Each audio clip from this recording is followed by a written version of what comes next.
Karma is a natural law.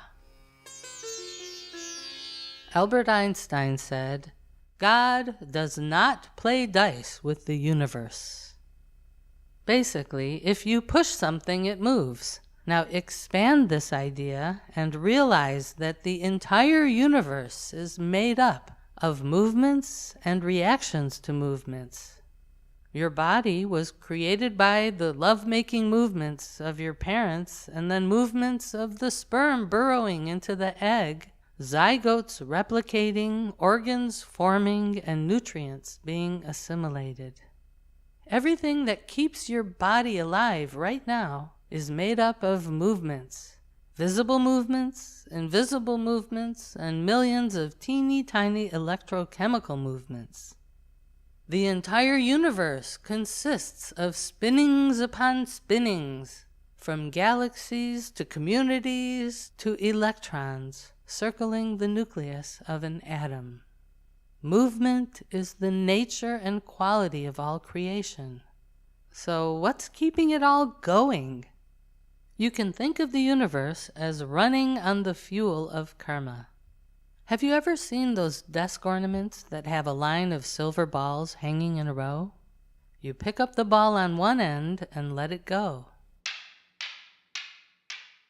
As that ball hits the row, a silver ball on the other end flies up into the air.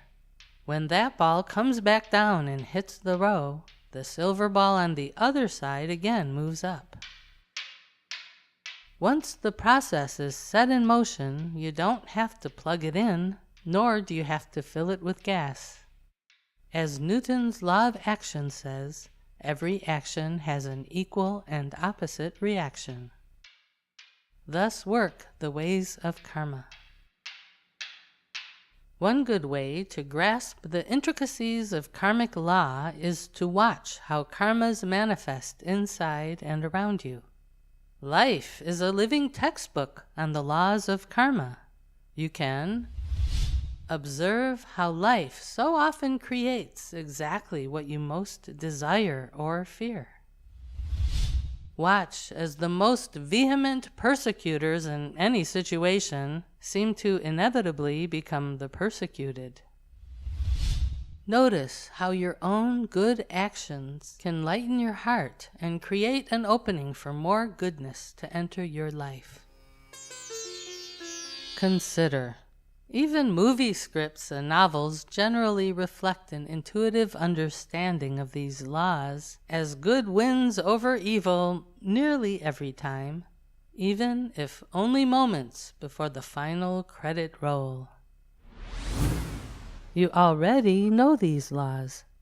Human beings have been using the laws of karma from their beginning. When an unknown caveman first discovered that placing his hand into fire created pain and didn't do it again. Basically, karma is a law of the universe like any other, but not yet fully understood by society at large. So it's sometimes used as a joke, as in, "Haha, that must have been your karma." This line would be akin to making a joke after someone falls down that, "Haha, that must have been the gravity." Well, karma is like the wind. Nietzsche said, "Beware of spitting into the wind." In visualizing the idea of karma, you can imagine a large, deep lake, the lake of your soul. When the lake is still, you're able to see into its life-filled depths. But on a windy day, with leaves and twigs hitting the water's surface, the lake becomes covered with ripples, to the degree that your view into its depths is obscured. In this metaphor, you can find examples of two kinds of karma.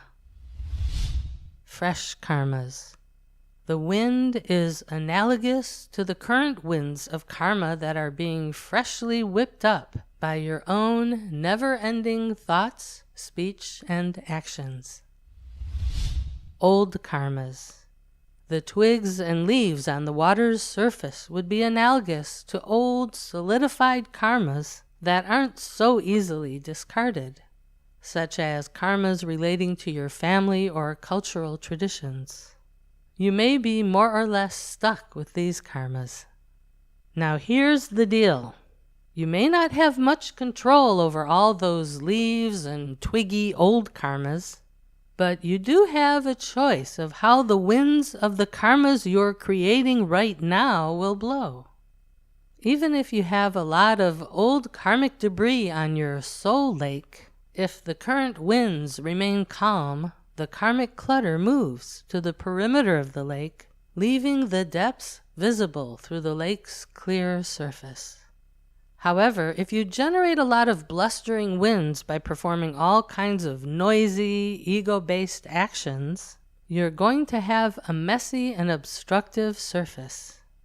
With a lot of current karmic winds, even if you only have a small amount of old debris from past actions, your lake's surface will still be obscured by whatever is there, and also by the ripples created on the lake by the fresh karmic winds.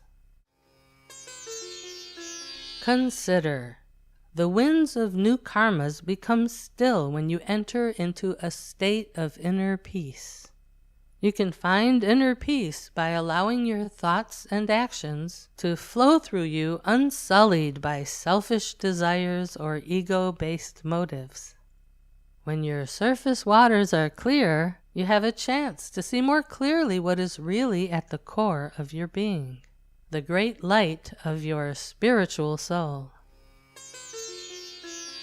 George Gurdjieff said, "If you help others, you will be helped.